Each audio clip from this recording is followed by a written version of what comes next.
Y discutiremos acerca de eso, especialmente sobre la reciente exposición aeroespacial y de defensa que se llevó a cabo en Dubái. Y eso es importante porque obviamente ahora hay muchos fanáticos y estamos preparando una especie de alivio para los que se sienten dolidos si lo deseas, pero eso es un poco más adelante. Comencemos con la trampa C. Y como bien sabe, el señor Zelensky se encuentra actualmente en Francia, o al menos estuvo presente hoy, y firmó el acuerdo para proceder, si así lo desea, con la adquisición de un centenar de aviones Rafale provenientes de Francia. Obviamente, considerando el hecho de que Ucrania no tiene dinero, Francia no puede producir 100 Rafales en el corto plazo, así que es un desarrollo magnífico. Pero sí, claro, también consiguió los SMPTS, esos complejos de defensa aérea que son absolutamente inútiles y tienen que esconderse en todo tipo de, ya sabe, características del terreno, como el bosque detrás de cualquier colina, lo que sea. Porque no importa que sean, como mencionó el señor Rubio la última vez, una vez que lo colocas ahí, en el transcurso de una semana está completamente destruido. Así de sencillo. Pero sí, él necesita crear esta imagen y el grupo de tontos tiene que seguir estas noticias, si lo deseas. Pero cuando incluso tienes al señor bueno, un terrorista de cuadro estándar y simpatizante nazi del grupo, y ese es el tipo que obviamente tiene cierta influencia en Alemania. Incluso él admite que prácticamente se ha terminado, están yendo hacia la derrota estratégica total.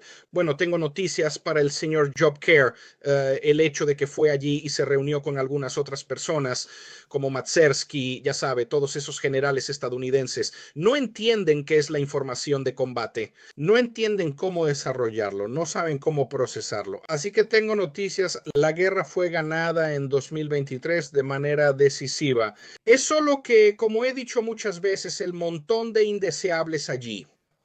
Bueno, como decirlo apropiadamente, las capitales europeas y otras aún no han entendido del todo lo que veían porque no son tan grandes.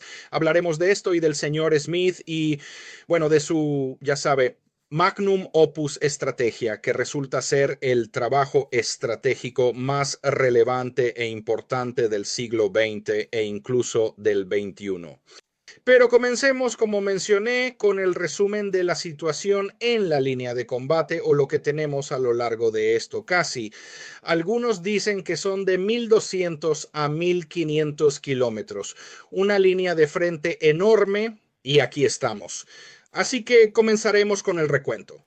Como puede ver usted mismo, estas son las pérdidas que han sufrido hoy, como puede observar usted mismo, aproximadamente 1400. Un gran número de UAVs han sido derribados, ya sabe. Otros 15 tanques y vehículos blindados de combate han sido destruidos.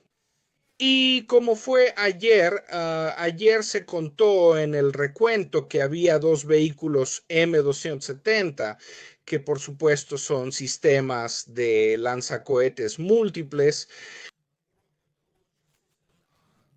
han sido completamente destruidos, como puede observar usted mismo. Y sí, ciertamente no están pasando por un buen momento allí. Y si ahora echamos un vistazo, por ejemplo, a lo que está ocurriendo en el centro de preparación y entrenamiento de los operadores de UAV en Bravary, como puede ver usted mismo, esta es la imagen. Sí, el señor quien quiera que haya visitado eso, pero si miras más de cerca puedes ver por ti mismo que no queda mucho. Quiero decir, allí, junto con las personas que obviamente estaban siendo entrenadas, incluidos todos esos instructores de la OTAN. Y sí, el techo esencialmente se escapó. Eso implica que hubo una explosión bastante seria en ese lugar. Y cualquiera que estuviera presente allí quedó, ya sabe, bueno, incapacitado o fallecido. Y esa es la situación actual en cuanto a las cifras de hoy. Y también podemos echar un vistazo a nuestros amigos, el coronel Popov, Emirat Hirulen. Esto es, nuevamente, tenga en cuenta, esto es un retraso de al menos dos. Lo más probable es que 3 días. Sin embargo, esto, como puede observar usted mismo, corresponde a Bukovsky del día de ayer. Por lo tanto, diría que probablemente se remonta al 14 o 15 de noviembre, como puede observar usted mismo, tal como se denomina ahora en ruso. Sí, Está totalmente bajo control, como puede ver usted mismo, que ahora se llama con el buen viejo nombre ruso Dimitrov, está completamente rodeado y controlado por los rusos. Y hubo una serie de ataques, como puede ver usted mismo, esas flechas azules que retroceden. Todavía intentan aliviar a todos los que quedan allí porque son principalmente esos chicos de las Fuerzas Armadas de Ucrania. Los rusos en este momento no los llaman de otra manera que terroristas, que es exactamente lo que son. Están siendo eliminados en las construcciones restantes en la región occidental de Krasnoyarsk y en Midrov. ¿Y qué puedo decir? Todos los intentos fallan. Ahora hay detalles sobre esta misión suicida tipo kamikaze de las fuerzas especiales de Gore que fueron destruidas con un hombre capturado como prisionero de guerra que quería irse. Sin embargo, fanáticos prosiguen realizando esto con tropas de barrera que han sido inducidas por sustancias. Así que efectivamente eso es Krasnaramisk. Y luego, por supuesto, podemos observar ahora a Aria, que presenta un punto crítico en el Zaporozh, en el color naranja. Como puedes ver tú mismo, los rusos ya están aproximándose a Aria. Puedes ver por ti mismo la escala en la esquina superior izquierda y esto es... Bueno, esa es la continuación hacia el avance hacia Parogia y eventualmente liberar el resto del Oblast de Zaporozh de este campamento nazi. Lo cual, por supuesto, como puede observar usted mismo, intenta resistir de manera no muy efectiva porque evidentemente no se puede hacer nada en contra de la dominación total de fuego de las fuerzas rusas. Y aquí está la cuestión que debemos considerar. Aparte del hecho de que antes de adentrarnos en el tema energético y el cambio, y bueno, ahora tenemos el espectáculo aéreo de Dubái y no solo el espectáculo aéreo, puedes observar tú mismo cómo es la exhibición rusa en Dubái. Y como era de esperarse, ya existía lo que se denomina preparación de artillería. Toda clase de, disculpe, todo tipo de personas de los medios de comunicación, especialmente los medios occidentales, preparándose para, ya sabe, degradar o minimizar lo que observan. Sin embargo, la realidad es que, por supuesto, ya no tienen la capacidad de hacer esto, porque el señor Bogdan, quien ya ha llevado a cabo el vuelo de entrenamiento en su noveno prototipo del Su-57. No se trata de un Su-57 producido en serie para la Fuerza Aérea Rusa, porque estos aviones que vuelan son diferentes, pero sigue siendo el avión que estará en la base de la versión especializada del Su-57 que muchas personas anhelan. Por ejemplo, Argelia quiere el Su-57. India, obviamente, está muy interesada en este juego. Y permítame decirlo de esta manera, a China le encantaría tenerlo. Pero, por supuesto, también tienen que mantener su, por así decirlo, dignidad. No pueden simplemente decir directamente, sí, nosotros también queremos esto. Este es el único caza de quinta generación con un historial de combate increíble, quiero decir, inigualable contra un enemigo serio.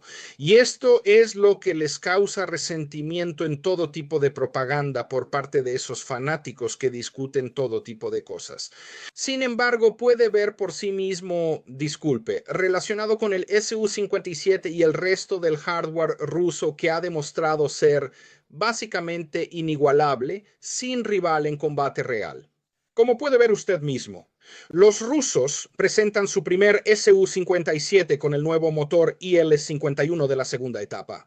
Como puede ver usted mismo, esas toberas son toberas de todo aspecto y son esencialmente una obra maestra de la ingeniería mecánica que permite al Su-57 tener esta maniobrabilidad inigualable, absolutamente sin igual. Posteriormente, por supuesto, tienes el S-75 UAV, que es un vehículo aéreo no tripulado, el cual podría operar en conjunto con el S-70, que es el cazador como el compañero especializado para aeronaves como el Su-57, por ejemplo. Hay muchísimo que presentar en Rusia, incluidas las más recientes iteraciones del IL-76, que ahora es una aeronave completamente nueva, como usted sabe, con cabina de cristal y motores PS-90A. Y así, Hay muchísimo que exhibir y se genera un gran interés hacia este hardware ruso que, por supuesto, se traduce en todos esos contratos de exportación que muchas personas desean, ya sabe, obtener. Desean poseer el hardware más avanzado, el equipo militar de mayor calidad en el mundo, así que de eso se trata esta exposición en Dubái. Ahora bien, antes de que avancemos más y cuando observamos detenidamente lo que está ocurriendo en general, miremos intensamente esta cosa curiosa. Este es MrKim.com, uno de esos alemanes inteligentes que afirma sobre ayer, creo que Euroclear, que es el principal, ya sabe, banco en Bélgica, Europa, es la entidad que mueve efectivo, por así decirlo, dinero alrededor del mundo. En Bélgica anunciaron que demandarán a la UE si piratean los activos rusos después de la investigación anticorrupción de Naboo. Y uno de los socios de Zelensky está considerando huir a Israel. El FMI y la UE utilizaron la investigación de Naboo para dejar de enviar más dinero a Ucrania. Ha llegado a su fin. Es correcto, sí. Quiero decir, incluso en este momento los políticos más necios y obtusos de la Unión Europea empiezan a comprender lo que está ocurriendo. Y aquí llega esta historia que continúa y continúa sin cesar sobre esos activos. Podemos tomar 140.000 millones de esos activos rusos y entregárselos a Ucrania. Entonces, de repente, no, realmente no queremos hacerlo. Luego surge otro problema. De repente alguien aparece en un medio importante de IIU preguntando, ¿dónde están esos 140.000 millones de dólares? Evidentemente están distribuidos y depositados en una variedad de lugares que no podemos contabilizar con precisión. ¿Lo has hecho? ¿Sabes? Y así tenemos esta conversación. La conversación es la publicación. Y así empiezan a explicar cómo la realidad se hace evidente incluso para esos líderes europeos tan tontos como un tronco y también para los líderes estadounidenses. Dicen que al retrasar una decisión sobre el uso de los activos congelados de Rusia para Ucrania, Europa apuesta con cautela. Bueno, no será de gran utilidad porque las decisiones respecto a Europa ya se han tomado en Rusia y no hay nada que obtener comunicándose con Europa de una manera optimista. Y Europa sigue siendo un adversario existencial para Rusia y para el pueblo ruso. Y aquí está lo que escribieron, es de ayer y ellos creo que fue el día de ayer. Así que... pero sí, es reciente. Así que oficialmente la demora se debe a la precaución legal y la responsabilidad financiera. Bueno, oficialmente es cierto, eso es correcto. Porque puede imaginarse cuando todo esté completamente hecho y terminado que Rusia demandará, quiero decir, hasta el máximo a esas personas. Pero aquí estamos. Sin embargo, bajo la superficie está emergiendo una tregua más incómoda. Algunos líderes de la UE pueden ya no creer que Ucrania pueda ganar.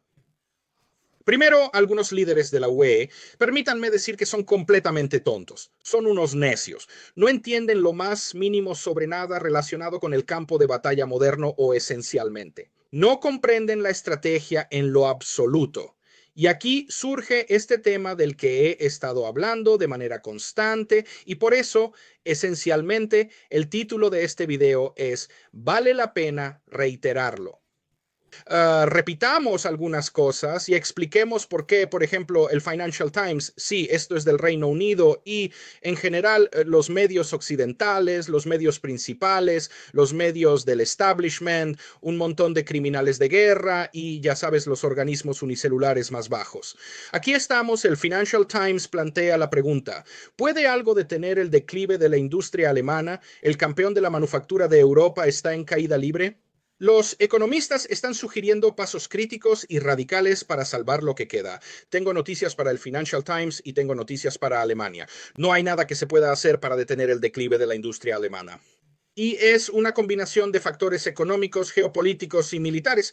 También está el tema de la tecnología y Alemania dejó de ser una nación tecnológicamente avanzada, al menos como se la retrataba, debido a sus coches sobrevalorados. Bueno, seamos honestos, en los años 60, 70 y 80 Alemania hacía coches excepcionales, quizás los mejores del mundo, pero ya no. Ahora son chatarra sobrevalorada y sobreingeniera y ni siquiera puedes cambiar el aceite en algunos BMW. Tienes que dirigirte y realizarlo en los concesionarios especializados. Pero aquí radica el inconveniente. Volvamos a lo que realmente merece ser reiterado. Y debes tener presente que no es suficiente con simplemente conocerlo. Es fundamental comprender que, de manera literal, debes trazar un surco en tu mente y seguir y guiarte con lo que se ha mencionado, lo cual te permitirá mantener un buen control sobre los acontecimientos que te rodean. A veces, incluso lo que no hago, no soy economista, no soy especialista financiero, pero a veces entender y predecir lo que va a suceder.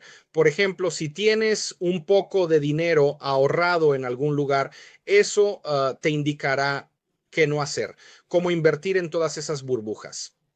Y aquí observamos al señor Alexander transformando con su obra maestra, que por supuesto es la estrategia, y observa cómo se conecta nuevamente con ella.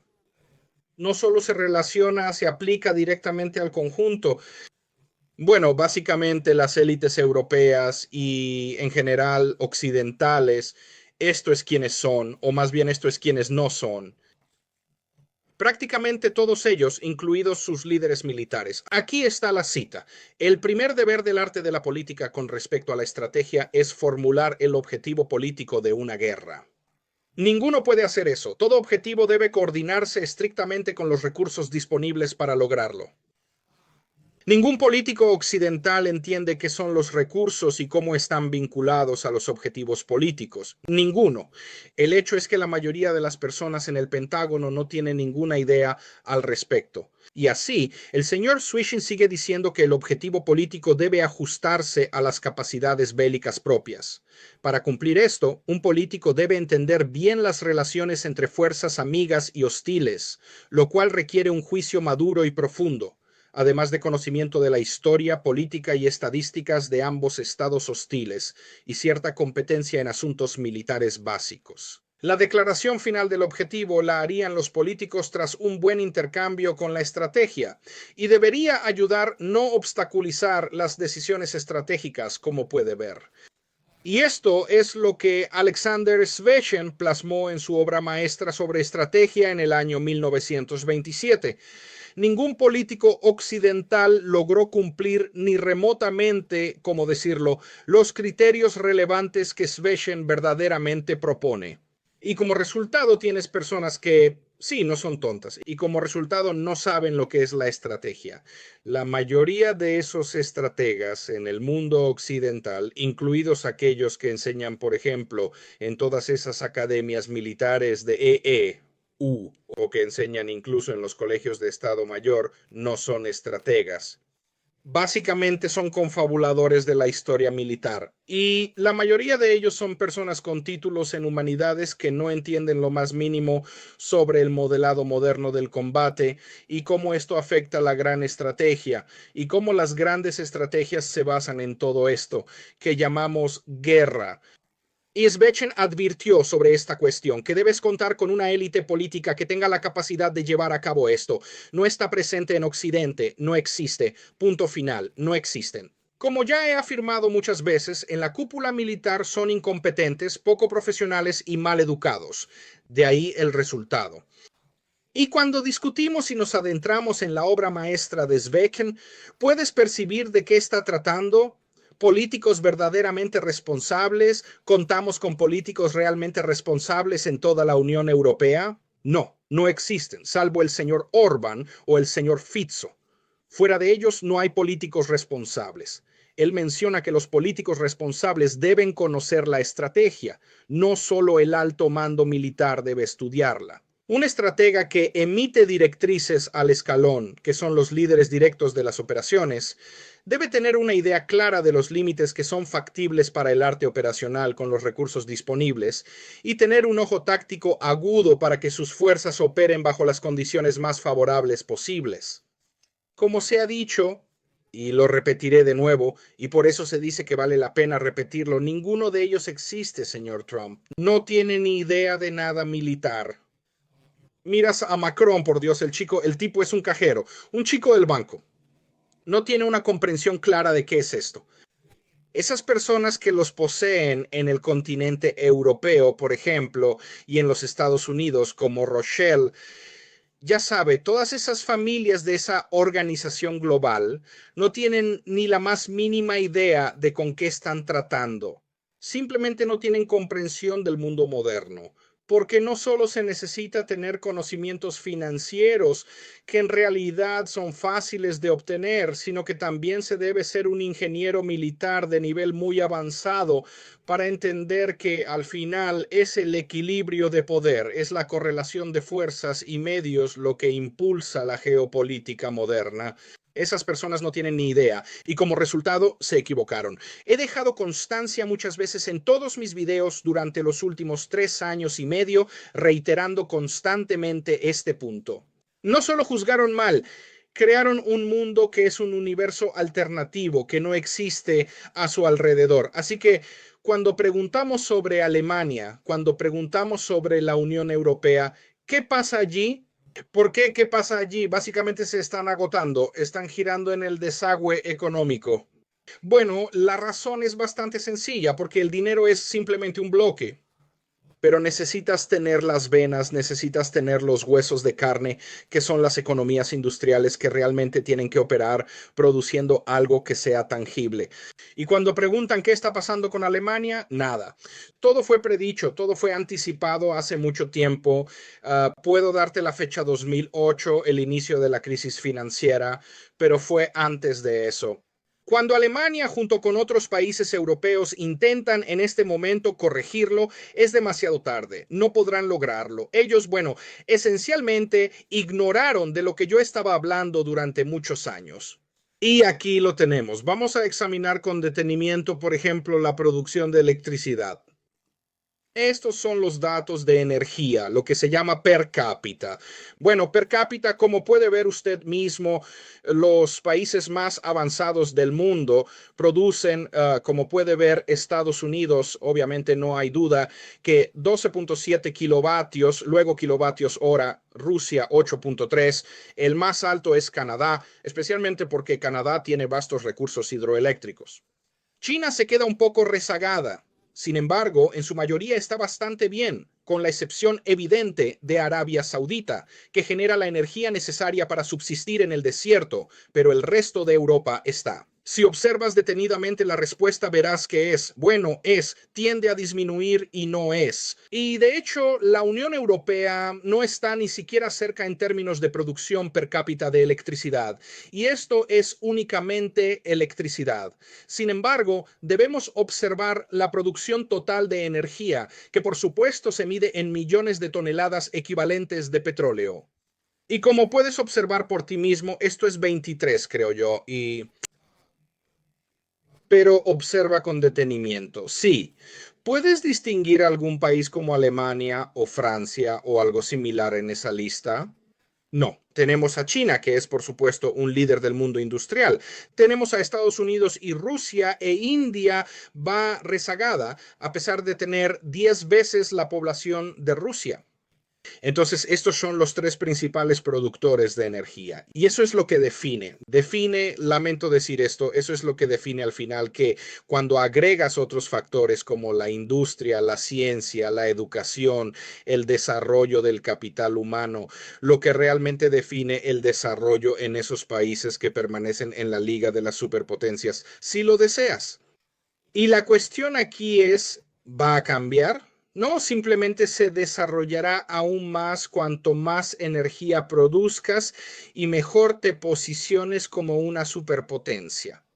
Puede que preguntes, oh, ¿qué pasa con Arabia Saudita? Bueno, son un país atrasado, de acuerdo, lo sabemos. Pero nuevamente, todo lo que producen allí, lo que muchas personas no entienden, no es producción de Arabia Saudita, por así decirlo. Todo desde el diseño hasta la producción de la tecnología y la operación es esencialmente de naturaleza occidental. Y en este caso particular, Arabia Saudita es meramente un territorio que produce esencialmente lo que ha sido concebido y desarrollado principalmente por países occidentales. Sé que en la Unión Soviética, un compañero de clase en mi escuela de Sebastopol, sus padres en la década de 1970 desarrollaban proyectos económicos, incluida la energía. Por ejemplo, en lo que hoy son los Emiratos Árabes Unidos, recuerdo sus fotografías de esa época, de 1976 o algo así. Eran solo aldeas, esencialmente no había nada allí. Al final, en esos reinos del mundo árabe, son mayormente un resultado de la experiencia y tecnología occidental, incluyendo la soviética y rusa. Entonces, ¿pero acaso lo tiene en su poder Alemania? No. ¿Y acaso lo tiene en su poder Francia? Bueno, ellos tienen bueno, ya saben, ¿no? Lo que es la energía nuclear. Tienen, por así decirlo, tasas de producción decentes para satisfacer las necesidades eléctricas o cualquier tipo de necesidades de Francia por ahora, pero por ahora. Y no olvides que Francia ha sido expulsada de la colina. Y adivina qué representa Burkina Faso. Es Níger. Y esos países están produciendo uranio. Bueno, podrías afirmar eso. ¿Qué más hay? Bueno, por todas partes, incluida Rusia. Rusia, el desarrollo de las tierras raras, básicamente de los recursos, ha comenzado en serio. Y sí, al final vemos la nueva generación del ciclo cerrado de generación de reactores nucleares que los rusos desarrollan y avanzan mucho en el camino hacia el desarrollo de esta increíble tecnología. ¿Y eso qué implica? Básicamente la ausencia de residuos en el ciclo cerrado de producción de energía, específicamente en la energía nuclear. Europa se arruinó a sí misma. Pueden agradecer a los liberales o como prefieran llamarlos. Quiero decir, simplemente atlanticistas, tontos, lo que sea. Globalistas, no estoy seguro. Básicamente existen numerosos títulos para esas personas como resultado. Sí, Europa. Básicamente esos son los números que te indican que has concluido y que no se puede hacer nada al respecto. Y eso es todo. Y no importa cuánto lo intenten. ¿Por qué, sin importar cuánto quieran evitar esto? Aquí está básicamente cuál es la frase aquí. Hablé sobre eso. Esto fue. Y nuevamente, esto se enfoca en ajustar la estrategia y desarrollar una visión estratégica integral.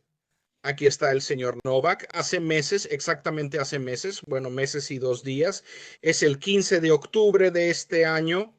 Nova hizo un comentario sobre la reorientación del sector energético ruso hacia el este. Y el señor Novak es un hombre. Este es el tipo de persona que en realidad es uno de esos hombres que operan detrás del escenario y que dirigen bueno, ¿qué?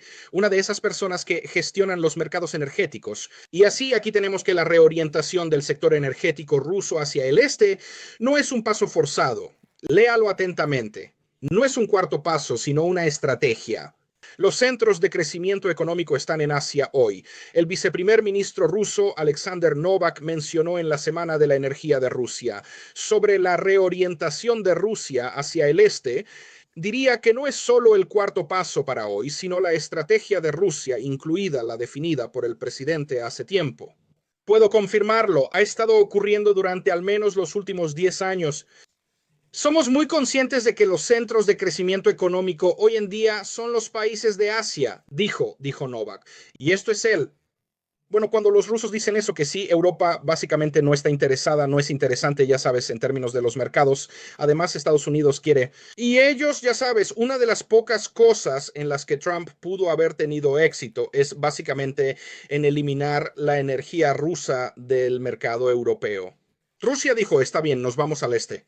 Es todo suyo. No podrá dar esta energía a Europa.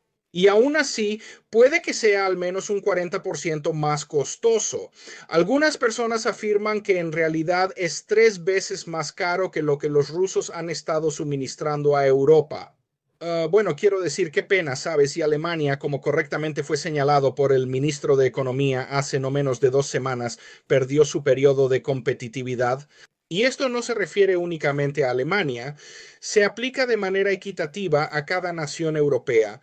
No son viables económicamente. Y como resultado, bueno, los rusos obtendrán otros grandes contratos, ¿entiendes? Los contratos en los espectáculos se firman tras ser negociados y los términos acordados. ¿Y qué puedo decir? Valió la pena repetir hoy esos fundamentos. Y ni siquiera a medida que avanzo estoy entrando en los modelos estratégicos y gran estratégicos o en cómo operan en conjunto con los modelos operativos de la guerra. Es una larga historia. He estado en ello durante 3 años y medio, incluso más que eso, y continuaré con ello. Pero esto es lo que quería contarles hoy, chicos.